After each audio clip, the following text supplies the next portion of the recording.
Hello everyone, welcome to my channel. This is the Dancing Lobster. Today we're going to be talking about Gunfire Reborn. It's a brand new game, and it's actually out on early access right now. It's really fun to play. It's another roguelike shooter. A lot of people have been saying it's like Borderlands, Doom, and Risk of Rain put it together.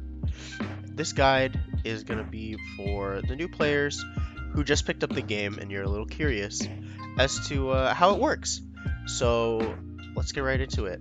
Just a heads up, I'm really only going to be talking about getting from level 1 to 10 and a little bit afterwards, because after that, the next step is 10 to 30, and that's when you unlock the next branch. And the grind from 10 to 30 is a little longer, so for a casual player will really get to in about a couple runs or a few days of playing. So we're gonna start with what upgrades you should be looking towards after you start the game. I tend to look towards making my action skill more powerful. That's the E skill. That you stop time, you lock enemies. The other skills, it's not like they're bad, they really help, but when you're just starting out, you don't really know what the guns do, what elemental damage does, and everything like that.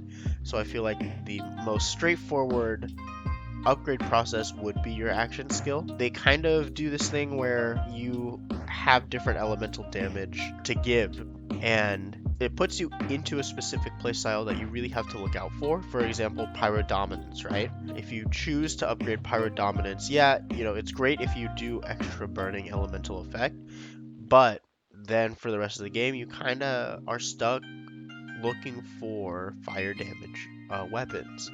And sometimes the fire damage weapon you're using isn't really that great compared to any other gun that you find on the ground, right? So I feel like upgrading your action skill is more useful in the beginning, just because you can upgrade the damage, the radius, the length, and sometimes the cooldown of the action skill, which really helps you get out of really sticky situations. Like if you get lucky enough, you can unlock having a 6-meter radius upgrade and have a 6-second lock. So when you hit all those enemies, they're stunned for 6 seconds. That's such a long time in terms of the gameplay.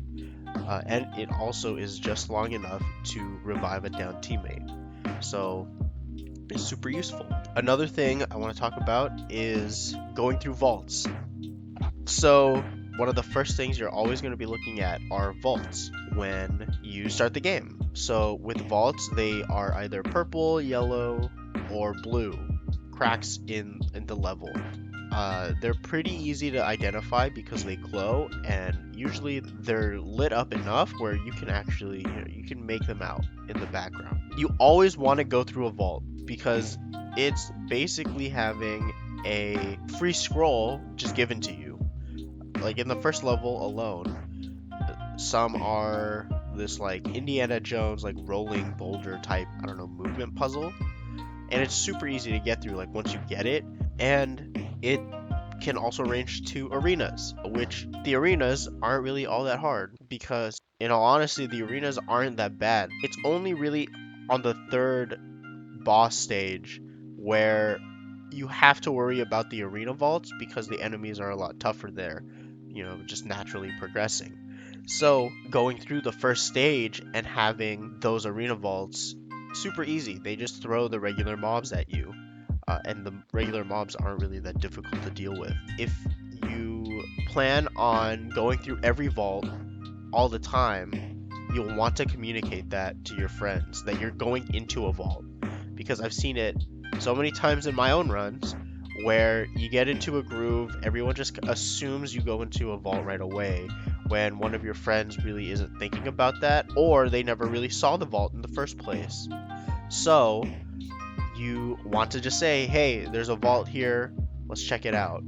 The devs really helped by introducing a mechanic that just says straight up underneath your screen, X player has found the vault, which is nice, but it gets lost in the in the clutter of, everything in front of you. So a lot of the times people won't be paying attention to the bottom of the screen when you have so many enemies in front of you. When you don't communicate that you're in the vault, your teammates end up going into the next room alone. And if you have 4 people in a full game, that person is now alone in a room fighting 4 people's worth of enemies, and it's not fun, and it kind of sucks. And sometimes it'll lead to their death, and now you have to either wait to find a peddler to buy them back, or if no one has the money to do so, now you're 3 people trying to beat a boss meant for 4 people. It just makes things a little harder. So always want to communicate that you're going into the vault. It's just easier. Some skills to really look into early on. I think you would want to look into the survival tree when you first start out, because the starting talents that you have to choose from are survival and then ammo capacity, because you automatically get the vault skill, to the ability to break open into the vaults. So looking into the survival tree is the best when you're starting out, because honestly, ammo capacity isn't really that big of an issue when you just are constantly finding ammo on the ground. So you want to look into your survivability first, because that will help you obviously go farther in your runs and take more damage. I personally look into upgrading the shield first, because shields will regenerate faster and they regenerate automatically. So rather than having to wait for a bun to drop, which is the primary way of healing yourself in the game, the buns don't spawn as frequently and consistently as you would like them to. There are some runs where I'm like, wow, so many buns, but I'm at 100% health. However, there are some runs where I'm sitting at 10 health for almost up until the very end of the stage, and then all of a sudden I find 2. Depending on a bun to heal your health, it makes the game a little bit harder because you're on edge. You have less health. On top of that, the buns only heal 30% of your maximum health. So when you upgrade your health, that it means you're taking more buns to heal up. There is a scroll that helps with having buns heal you completely, but scrolls also are RNG, and you shouldn't have to really wait for a scroll to drop to try to depend on that. So shields will regenerate more consistently than your health pool ever will. So investing in your shields first, with having higher shields, is really your best choice of action. After that, I would maybe look into damage reduction, because damage reduction is unlocked at level 10. When it comes to picking whether or not I want more health or if I want to take less damage overall, I personally choose to take less damage overall. That way I can allocate points into other places when later down the line. Am I saying never invest into your health pool? No, because it still is important. Having more health, that just means you can take more hits. But if you have the shield upgrade and if you have damage reduction, you can put off getting health a little longer, and maybe you can get it around 15. Or if you have leftover soul essence, then you can just toss it into health, because it really isn't that bad. After survival, I honestly would look into the expedition tree, which is this purple tree, because you really enhance the chances of your guns being more powerful. The guns have text, which are called inscriptions, and they dictate different modifiers for the gun, just like in Borderlands, where you have plus 20% rate of fire, minus 50% magazine size, right? So you really want to look into having better weapon rolls early on, so that your guns can just do do more. You know, you're not having to just rely on critting on headshots. You can also rely on the elemental damage to take into place, right? Or having your corrosion be more effective against enemies with yellow health bar. And those inscriptions are really, really great. Once you start putting points into exclusive inscriptions and Gemini inscriptions, you start to really see the power increase in your guns.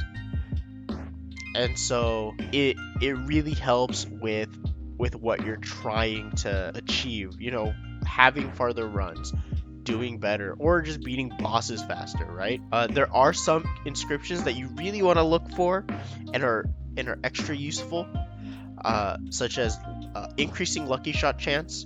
So lucky shot is a mechanic that the game doesn't really explain too well, but essentially it's just a super crit, right? When you crit, you have a chance to get a lucky shot, and a lucky shot is like a critical crit, if that makes any sense. You do way more damage. And if you're wondering during your runs, like, oh, am I hitting my lucky shots, whatever, look for orange numbers when you're looking at your damage output and you're kind of just seeing how much damage you do. Crits will show up in yellow, lucky shots will show up in orange, and that's how you'll know when you've hit your lucky shots. Another good inscription that you should be looking out for is Rate of Fire. That's pretty self-explanatory because, you know, putting out more bullets in a shorter time just means you can do more damage, because reload speed isn't too crazy in this game, so it's nice. One of the craziest inscriptions that I tend to pick up sometimes is 25% chance to insta-kill an enemy, and that's 25% per bullet. So if you get that on an SMG, right? They have 30 bullets. Each of those bullets has a 25% chance to kill an enemy. It's honestly a lot of fun when you're kind of just, you know, long range popping heads, and you see, you know, the 10,000 damage or whatever, and you see the blood mark, and you're just like, wow, that's crazy. Another crazy one is there's a chance for an elemental ball to pop up after a crit. This is pretty self-explanatory and pretty straightforward. Whenever you hit a crit, it could be elemental, a fire, burning, or shock ball that will seek the nearest target to deal damage to them. Nearest can be ranging from the enemy that you just hit and have not killed yet, so then the ball will go towards that enemy, or it'll go towards another enemy that's a little bit farther away from them. This is great because your damage output just is extra now, and it's kind of funny to see an elemental ball pop up and then slam back down onto an enemy after, you know, you hit them and it kills them. It's just a funny mechanic, and it's very useful. I would say the burning one and the corrosive one are more useful depending on what stage you're on, but I think the most useful would have to be the burning one, just because I feel like it does more damage. I'll have to check and, you know, test a few things, but it's hard to test different mechanics in a game that's very RNG based. The next inscription that you want to find is increase crit X damage. So this one's very straightforward. It's just dealing more damage when you crit. So you'll see it, the inscription will say crit X 40%. That just means you have 40% more crit damage.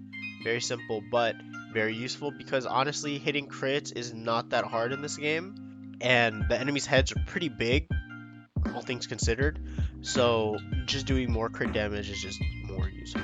So speaking of guns, there are a few guns to look out for and to avoid. When you play the game for the first time and you're leveling up, you will constantly be finding guns, because that's how you unlock them in future runs. The first few levels, I was finding guns like crazy. Like, it was every other enemy I killed was another gun for me, but that's because I was unlocking them. I have 3 guns that I really want you to look out for that are at the beginning, and those 3 are the Prism, the Angelic Aura, and the Lightning Blast. So the Prism is one of the best weapons in the early game because the Prism has a unique passive where it will bounce off walls, and the entire first stage is in an enclosed space. So you'll see in the gameplay, like I'm shooting these knives out, and sure I miss, but that makes the room more dangerous because now you have a bunch of knives flying around the room, and on top of that, it does a good amount of damage, mainly because it uses heavy type ammo, but just the damage output overall is just really great. In fact, they had to actually nerf the Prism by slowing down its rate of fire, which is insane. The Angelic Aura is great because it's a really good burst fire weapon, and you can switch between a 5 or 8 round burst. The 5 burst fires really quickly, so any type of trigger that you're looking for will really help with the Angelic Aura, just because it's a good rate of fire. Next is the Lightning Blast. So the Lightning Blast is super useful, especially with co-op games, because not only does it melt shields, but its alternate fire shoots out this little blue bubble that anyone can shoot through to have their bullets be buffed.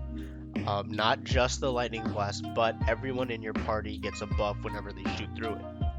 So some tips for the Lightning Blast: I would shoot them up high or higher than you normally would, so that people in your party can shoot through them. Some guns to avoid would be the Big Hippo and the Rainbow, at least in my book, because the Big Hippo is just a minigun, and it looks fun, and it is fun to use for about 5 minutes.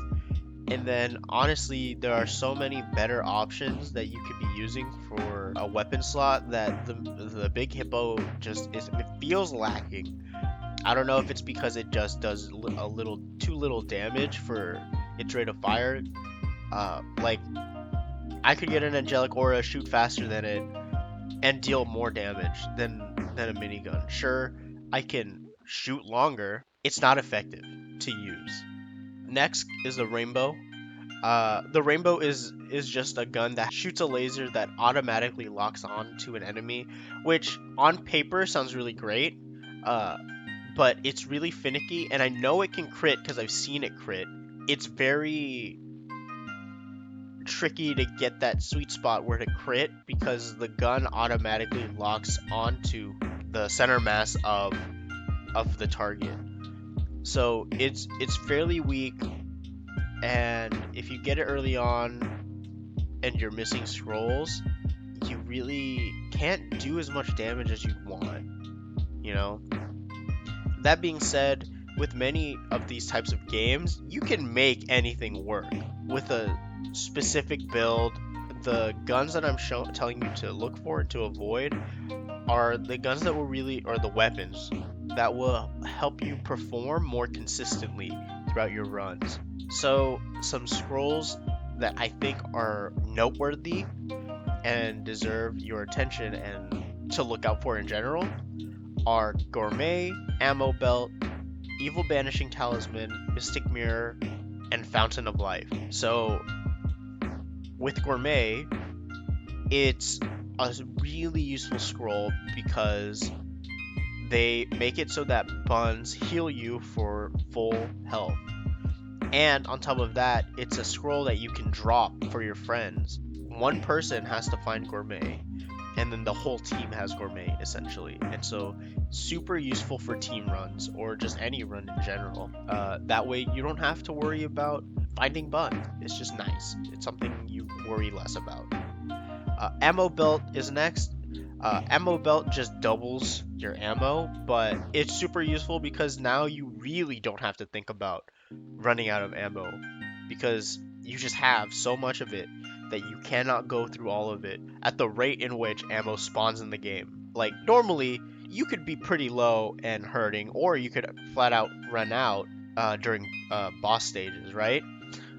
But if you have double the ammo capacity, you literally have nothing to worry about with ammo. Evil Banishing Talisman is really great because there are curse scrolls that actually nerf you. An example of a curse scroll is like old ammo belt, where you actually lose 20% of your ammo, right? Like that sucks. This scroll makes it so that you are no longer affected by curse scrolls, which means there are literally no consequences. And it's really great because with those gold chests, that just means you get a free rare or legendary scroll. Mystic Mirror is another great scroll. It puts you into one of two different states, the Yin state where you take 20% less damage, or the Yang state where you deal 50% more damage. And the last one I want to go over is Fountain of Life. Fountain of Life gives you the ability to gain 1 health for 1 copper you pick up from the ground. And this is really helpful because any enemy you kill will always drop copper. Sometimes it could be 5 or 6 copper, but that's 5 or 6 health that you're getting essentially. And it really alleviates the anxiety from having to wait for a bun, because now you are literally guaranteed health from your enemies, and that's just super helpful. Was able to get to the final boss stage. With that being said, that's all the information I can give, and those are some of the beginner tips that I think will really help people who are just starting in the game after the tutorial on what's going on. If this really did help, like, comment, subscribe. Let me know if there's any other Gunfire videos or Gunfire information videos that you'd like to see. I stream on Twitch every Wednesday, Friday, and Saturday. Twitch.tv/Dancing Lobster, same as my YouTube channel. Anyway, I'll see you guys until next time. Have fun and live your life to the fullest. Goodbye.